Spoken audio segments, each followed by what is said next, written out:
Welcome to the Human Meme Podcast. I'm David Bowles, and today we will discuss the idea of the gap between confession and coercion.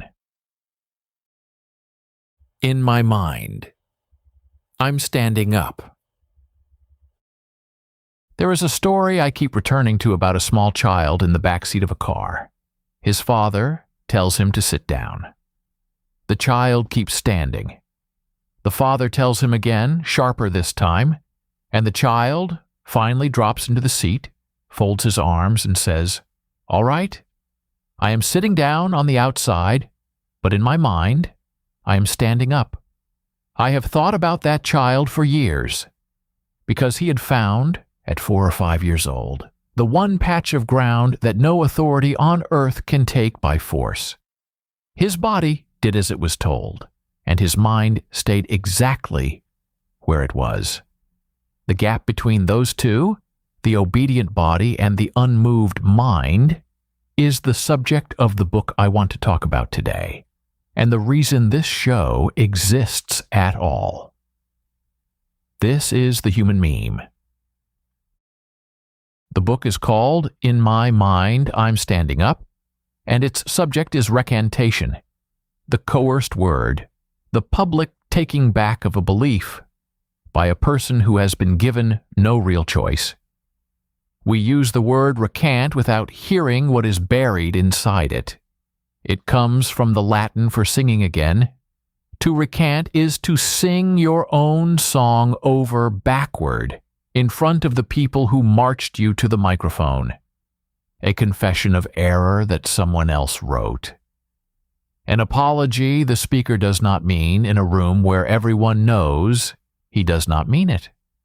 The act has a sound, and the sound is a voice saying the opposite of what its owner believes, out loud, so the saying can be witnessed.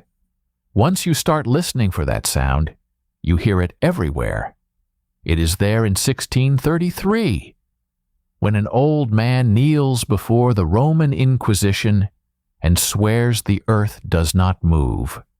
Then, if the legend is kind to him, mutters under his breath that it moves all the same.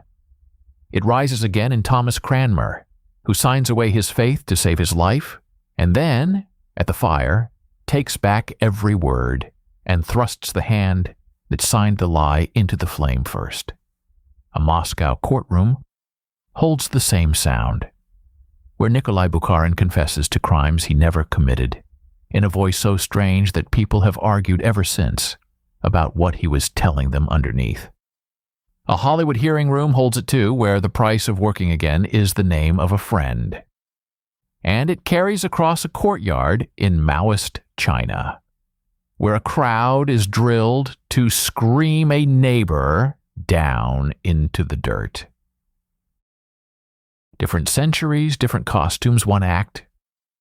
What I tried to do in the book is take that one act apart and ask what makes a human being perform it. The answer is always a threat, and the threats sort themselves by what they aim at. Some go after your life, through the stake and the prison and the dock. Others go after your livelihood, through the loyalty oath and the blacklist that quietly strikes your name from the list of people allowed to earn a living. A third kind goes after your belonging, the meeting where your own people turn their faces away until you say the words, and the cruelest reach into your home, the regimes that trained children to inform on their parents across the kitchen table. Strip off the robes and the flags and the slogans, and recantation is one of the oldest tools we own for breaking a person without leaving a mark anyone can see. Here is why this belongs on the Human Meme, a show about consciousness.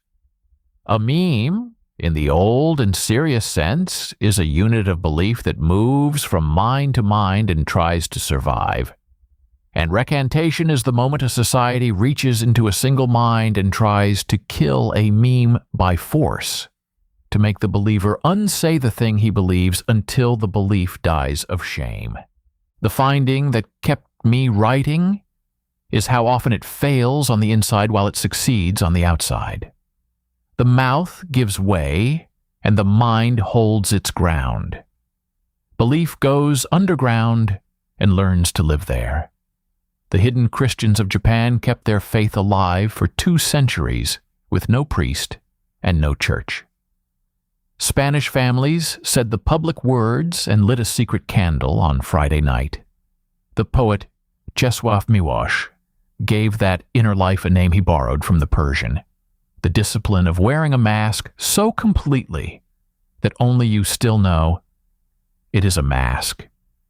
This is consciousness defending itself. This is the human meme refusing to die on command. I wrote this history because the present made it urgent. We are living through a golden age of the forced apology.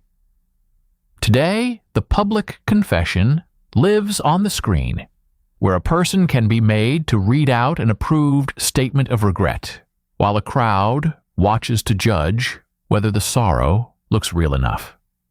Its technology is new, its ritual is 400 years old, and older than that.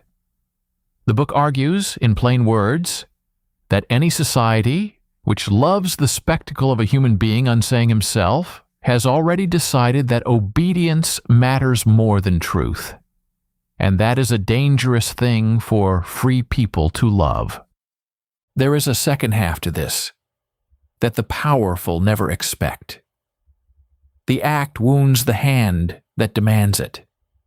A confession everyone knows is forced teaches a whole society that words are cheap, that the public square is a stage, and that nothing spoken there can be trusted.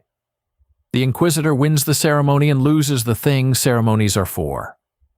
A regime can fill its courtrooms with broken men reciting their guilt, and discover a generation later that it has taught its own children to lie with a straight face and to trust no one, itself least of all. The weapon cuts backward, into the arm that swings it.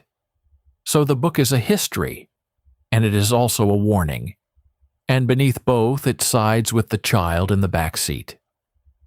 It says that the inner standing up is real, that it carries a long and stubborn lineage, and that no confession signed under threat has ever been worth the paper it was written on, because the only belief that counts is the one a person holds when no one is forcing the answer.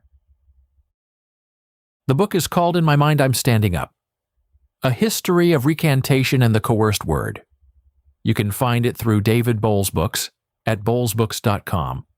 If anything in the last few minutes reached the part of you that has ever said the words out loud and kept your own counsel underneath, then it was written for you.